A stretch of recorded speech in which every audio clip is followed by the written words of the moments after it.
Hey, I'm back. You're thinking, what in the world is this? Well, we'll get to that in one quick second.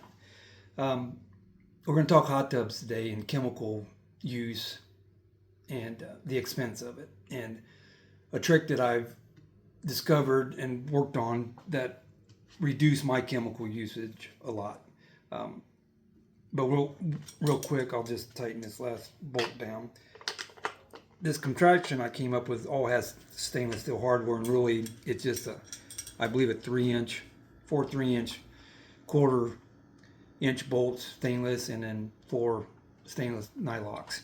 Just so you're aware, because you don't want them to rust, because this will be in the hot tub. But back to my story. Years and years ago, we at our old house we had an above ground swimming pool. Not an expensive one, just the average run of the mill. And I would pull my hair out trying to get the chemical right all the time and keep the water clear. And finally, I decided to run the pump 24/7.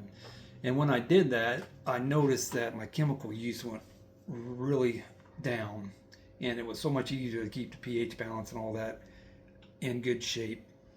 So with this hot tub, once again, we're not millionaires, and on that, let me just touch base on comments that you guys make. Um, 98% of them are very positive and uplifting, and with good, good suggestions and all that, and I really appreciate that. And of course, you have your 2% that are negative, and with that, I do honestly know that I'm blessed to have a 3-car garage, to where I can have a shop set up and to do these projects that I do close by and not have to go to some other location to do woodworking and all that. So truly blessed, I understand that. And so with the hot tub, the nip it in the butt, we're totally blessed to have a hot tub. And wanted one for years and never could justify getting one. And um, some of you might know that I'm a cancer survivor, and 2 years in remission. Discovered in 2020 that I had cancer, and after a 2-year fight, things started looking good and a lot better, and we kind of rewarded ourselves with this hot tub, a place that we could retreat to in the backyard. We don't do a lot of traveling, but enough with the personal stuff. Basically, I just I know I'm blessed to have this stuff, and I thank God daily for it. But back to the chemical saving. I experimented with the hot tub. The unit that we purchased, the pump don't run all the time. It only runs when the heater's on and when we're in there. So pretty much 80% of the time that water is sitting there idle. And that's not a good thing. So I started experimenting with how I could get the circulation going all the time. And basically what I ended up getting to would be your normal average of the mill pond pump. I recommend at least this one here is like 169 gallons an hour. That this one worked out really well for me. And if you have a large pump, a large hot tub, chances are it might already have a circulation system that will do it 24/7, but mine won't. So this worked out perfect. And to be honest about it, you could probably stick this on the side of your hot tub inside by itself and get enough circulation to, help. But I wanted to be able to direct the flow of the water a little bit better and have a better unit to move around and actually have it away from the side of the hot tub.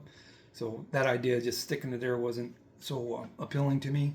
So I basically went out and bought a piece of 4-inch PVC with a 6-inch to 4-inch reducer, and I glued them together. You can see videos on that out there, on how to do that. And then I placed the unit in there. I had to make a groove. I cut a groove into there so the cord would be flush. Put a little silicone in there to hold it in place. I've got the screws, 1/4 inch stainless hardware. Obviously, you don't want it to rust. Um, you'll have to measure the length that you need compared, based on the unit that you bought. And I was able to cut some plastic straps that I had here and drilled 1/4 inch holes in it. So basically, you got your bolt going through here, through the plastic with the nylon. Once you tighten your nylon flush with the bottom is what I recommend, or enough to get a good tight hold on your unit the pump unit, then you're set to go. And I had to take 2 of the suction cups off of this unit to make that happen, but basically is what I ended up with. It sets in the hot tub just like that. Water can come in through the top when the pump's running, and then from the ejection tube that shoots the water out on your pump, I put I think an 8-inch piece of hose and shot it up, bent it over, and it's sticking out the side here. So set this in the bottom of the hot tub, turn it on, the water shoots out here, starting a current going around your hot tub like this. This unit here had a long enough cord.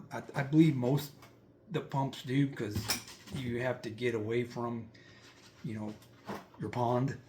And I was able to this plugs in directly into my GFS receptacle on the house, and we just unplug it, pull this out when we get in to enjoy our hot tub. When we get out, we set this back in, point it the direction we want it, plug it in, and there it goes. And you should have a GFI receptacle around your hot tub. If you don't, you need to get a licensed electrician out there to get that replaced or installed. Do not be plugging anything in around a hot tub that's not ground faulted. I was blessed to grow up with an electrician father, so that part of it was a piece of cake for me. So was able to get her done. So once again, I ran this thing for probably 4 weeks now, and my chemical use has already gone down, and the water's a lot clearer. I'm having a less issue with fighting the pH balance. So I don't remember what size hole that was I had to drill. It's like I said, it's several weeks ago when I did that, but obviously you can measure it outside of your rubber tube. And perfect little unit, not very heavy. Like I said, I hope this helps you out. I hope it saves you some money. And if you like, please subscribe. I'll keep some more videos. I plan on keeping more videos coming out. I enjoy doing it. So we'll talk to you later, and enjoy your hot tub.